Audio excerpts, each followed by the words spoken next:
Retornando aqui então, pessoal, agora a gente vai falar sobre na aula 2 sobre parada cardiorrespiratória e reanimação cardiopulmonar. Então vocês veem aqui o PCR, que é a parada cardiorrespiratória, e a RCP, que é a reanimação cardiopulmonar. Tá? Vamos lá então. Parada cardiorrespiratória e reanimação cardiopulmonar no intra-hospitalar. A hora que eu falo intra-hospitalar, quer dizer o quê? Intra, dentro, hospitalar, hospital. Então é dentro, quando ocorre dentro do hospital, tá? Vamos lá. Eu vou chegar, por exemplo, numa UTI, numa sala de emergência e vou dar uma olhada dentro nessa cena. Bati o olho, é igualzinho a cena dessa foto. Fala, Renato, e agora, né? Como que a gente pode fazer? O que fazer? E aí a minha cara é essa. E agora? Opa, e agora? Então a nenenzinha, ela chora e fala aí, viu? Não tenho o que fazer, eu não vou conseguir fazer nada, eu não vou dar conta, é muita coisa que eu vou ter que lidar, é bomba, é fio, é o ventilador mecânico, é fio de monitor, é drenos, é sondas. Vai, gente, calma, vamos dar certo, sim. Todos vamos conseguir resolver esse problema, tá bom? Vamos lá. O que é uma PCR e uma RCP? Então, a PCR eu falo, por favor, cara, respira. Quer dizer que eu quero que o cara respire para não precisar reanimar. E eu uso também o respira, cara, por favor, porque a hora que eu estou massageando, eu já não aguento mais. Falo, gente, pelo amor de Deus, respira que eu preciso parar isso aqui. Então, eu uso sempre com os alunos, eu falo isso aí para eles falarem, ó, para divertir um pouco, para tirar um pouco, para sair um pouco do estresse, né? Então a gente fala, por favor, cara, respira, respira, cara, por favor. Mas não é. É parada. Então, parar, parou, parou, não está funcionando. Cardiorrespiratório e ressuscitação ou reanimação. Só que daí eu pergunto, como que eu posso dizer? É ressuscitação ou reanimação cardiopulmonar? Eu sempre tenho que ter esses dois parâmetros aí. Tanto faz, tá, pessoal? Ressuscitação é tornar a vida e reanimação, porque ânimo é vida. Reanimar é tornar a vida. Então dá na mesma, tá bom? Então aqui tempo é vida. Eu sempre bato muito nessa tecla. Por que tempo é vida? Porque após 4 minutos, órgãos nobres, que são esses aqui, órgãos protegidos por caixa. Sempre não posso esquecer isso, que é órgão protegido por caixa. É um órgão que está dentro da caixa, porque ele é um órgão vital, é um órgão de grande importância. Então tem a caixa craniana, a caixa torácica, que vai ter o coração e o pulmão, e a caixa craniana vai ter o nosso encéfalo, tá, pessoal? Não podem esquecer disso. A 4 minutos, órgãos nobres, são esses daqui, eles começam a sofrer. Como o Renato começa a sofrer? Por que começa a sofrer? Porque as células deles param de receber sangue. Se parou de receber sangue, passar por ali os tecidos, não tem sangue. Não tem sangue, o que acontece? O sangue é vida, não é? Não é o sangue que transporta nutrientes, oxigênio, sais minerais, tal.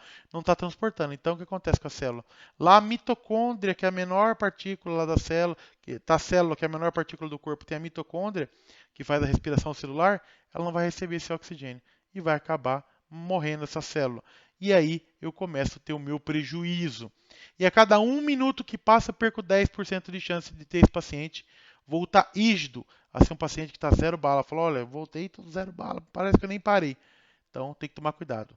Se eu fizer as contas aqui, 1 minuto 10%, 10 minutos 100%. Então com 14 minutos, esse paciente tem quase chance zero de voltar rígido, se ele não for bem atendido. Então ele está caído lá faz 14 minutos. A hora que eu vi, fazia 14 minutos que ele estava parado. É mais difícil de eu reverter esse paciente do que se eu ver na hora e reverter esse paciente. Tá bom? Então tem que tomar bastante cuidado com isso aí, eu tenho que saber o que fazer. E eu sempre bato muito nessa tecla. A gente tem que ver uma parada cardíaca o mais breve possível.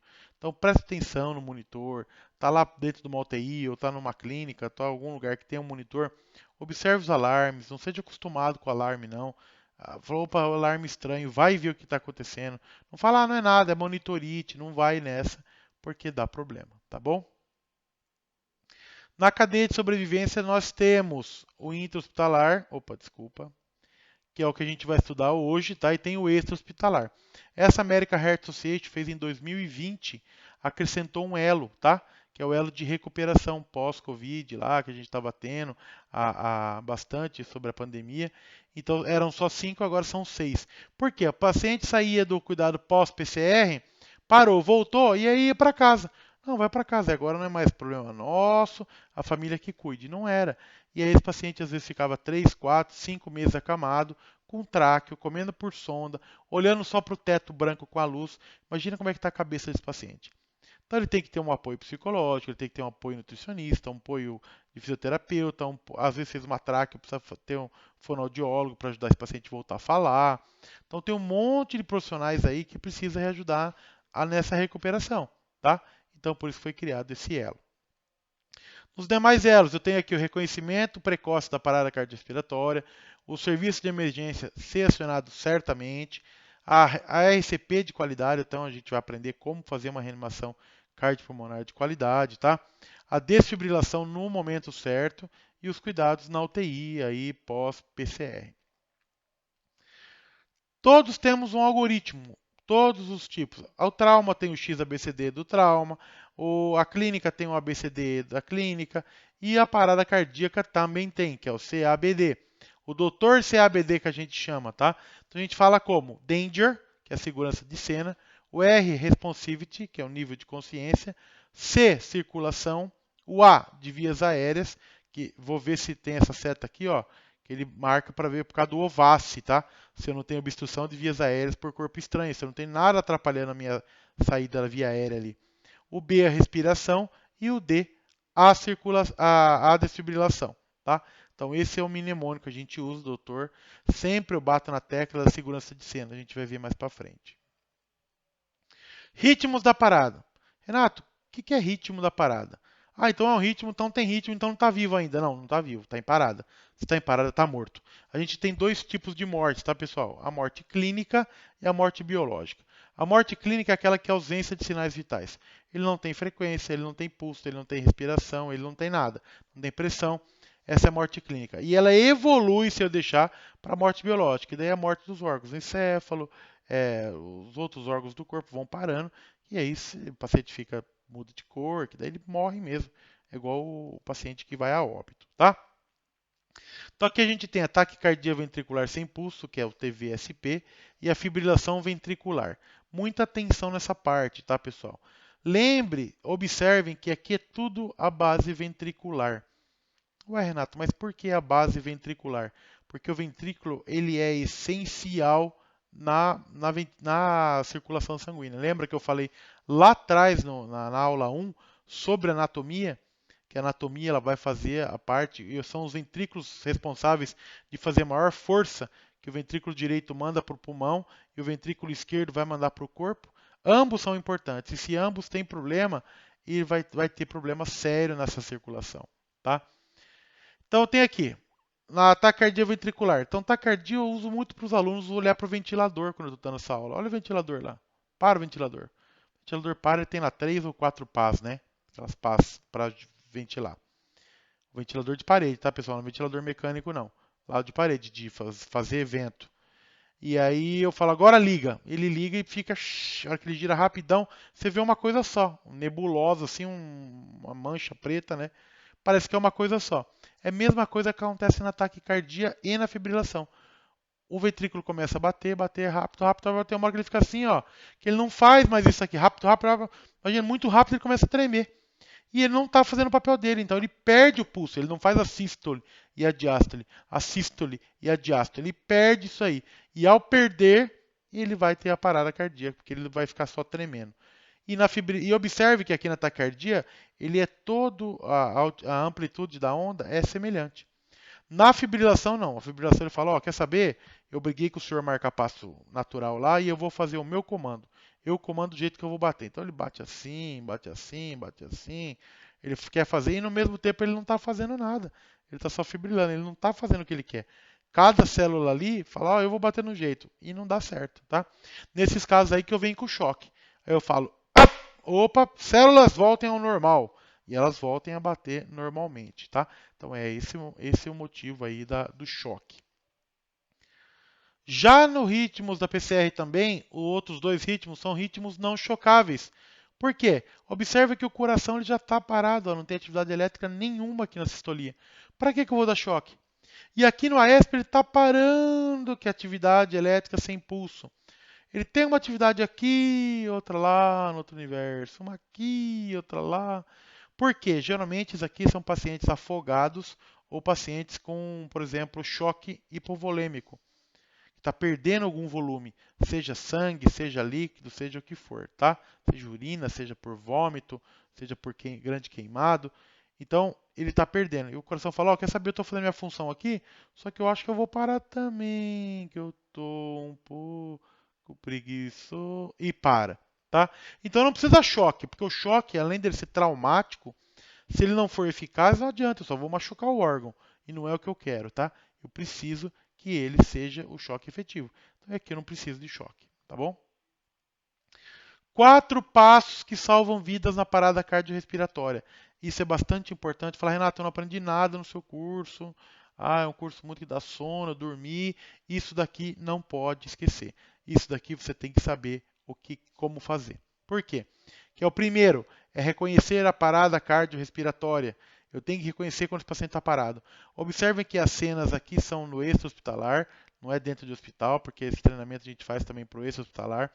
Mas observem que é a mesma coisa. Só vai estar dentro do hospital, em cima da cama, daí está no chão. Tá bom? É a única diferença. Passo 2, pedir ajuda corretamente. Como que eu vou pedir? Para quem que eu vou pedir essa ajuda? Então tem que saber para quem pedir, a hora que pedir, por que pedir, tá? Eu vou iniciar a RCP de alta qualidade, então eu tenho que saber como fazer essa RCP e aprender e saber fazer o uso desse desfibrilador. A gente vai aprender aqui também. Passo 1 e 2. Gosto muito desse passo 1, bato muito nessa tecla. Segurança do local. Porque a gente dá muito curso na rua, no extra-hospitalar. E na rua é muito importante a segurança. Porque às vezes eu estou com o quê? Embaixo de uma ponte que tem um carro que pode cair na minha cabeça.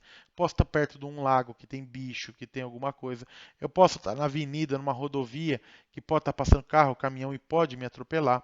Então tem que sinalizar muito bem esse local, tomar cuidado se não vai ter problema, tomar cuidado se não vai ter gente ali, gente armada, às vezes tem um que deu tiro no outro lá e o cara entrou em parada cardíaca e vai vir, vai dar o tiro em você também. Já no hospital é diferente, só que o risco também existe. De repente tem uma parada, o seu colega grita, parada, esse paciente estava tomando banho. Ele saiu do banheiro, conseguiu sair, colocou ele na hora que ele sentou na cama, ele parou. E aí você vem correndo. No que você vem correndo tem uma poça d'água ali, você dá aquela escorregada e dá com a cabeça no chão. Pronto, uma segunda parada. Então venha com cuidado. Uma vítima a gente já tem, não vamos fazer outra vítima, tá? Lembre sempre disso. Aí eu vou para a responsividade desse paciente. Esse paciente está respondendo. Ei, senhor Renato, o senhor está acordado? O senhor está bem? Nada, não responde. Ah, então vou torcer o mamilo. Não, gente. Ah, vou fazer uma manobra no externo. Não, gente, porque não vou causar dor nesse paciente. Eu vou acordar ele. Também não é para fazer carinho. Oi, senhor Renato. O senhor Renato. Ô, senhor Renato. Também não adianta, tá? Então eu vou chegar. Ô, senhor Renato, o senhor tá bom? Para ele ouvir. E se ele tiver com sono, ele acordar, tá? Tem que lembrar disso. Não acordou? É um sinal que ele pode estar em parada. Pedir ajuda. Alguns setores do hospital trata como parada. No hospital a gente põe a cara na porta e grita: parada no leito tal. A gente já vem correndo o carrinho aqui, a gente vai aprender como fazer. Então vem a equipe toda e faz essa atividade. Tem local que é código azul. Põe a cara na porta e grita código azul. Todo mundo já sabe que é parada. Na maternidade de Campinas é bebê azul. Então sabe, quando é bebê azul, sabe que é alguma parada ou da criança ou da mãe, tá? Então a gente já sabe como a gente tem que tratar essa parada cardiorrespiratória, tá bom? A respiração, eu vou ver se está respirando, então olho para a barriga, tem movimento respiratório, beleza, está respirando. Se está respirando, pessoal, geralmente tem pulso também, tá? Ah, mas ele está respirando sem pulso, é esquisito, tá? Pode ser que um esteja ligado, está sempre ligado ao outro, mas pode ser que um, às vezes, eu tenha a parada respiratória primeiro e depois a cardíaca. Eu checo o pulso, mas eu não estou respirando, pode ser que aconteça de imediato, tá? Ao contrário, é mais difícil. Eu não ter o coração e ter o pulmão funcionando. É difícil. E o pulso eu ensino para profissionais da área da saúde. Lembra que a gente viu lá atrás, na primeira aula? Cuidado ao checar pulso, porque às vezes eu vou estar na adrenalina, eu vou estar desesperado, eu vou achar pulso onde não tem. Às vezes o paciente está parado, eu chego, não, não, tem pulso aqui, tranquilo, só está desmaiado. E o paciente está em parada, eu vou perder tempo. Ou às vezes eu vou checar o pulso, não, não tem, não tem, porque eu estou com vasoconstrição por causa da minha adrenalina está muito alta e eu não consigo checar o pulso do paciente. Ele fala, não, tá parado. E a gente vê esses vídeos bizarros na internet aí, o povo reanimando, o povo tentando tirar a máscara, o povo reanimando. Não, você tá morto, eu vou te massagear, o cara acordado. Então tem que tomar cuidado com isso aí. Treinar, treina na sua casa com seu marido, mulher, filho, esposo, namorado, o que for, treine. Pulso é treino, pessoal, igual escuta cardíaca. É treino, eu tenho que treinar, tá bom? E a ressuscitação cardiopulmonar, se necessário.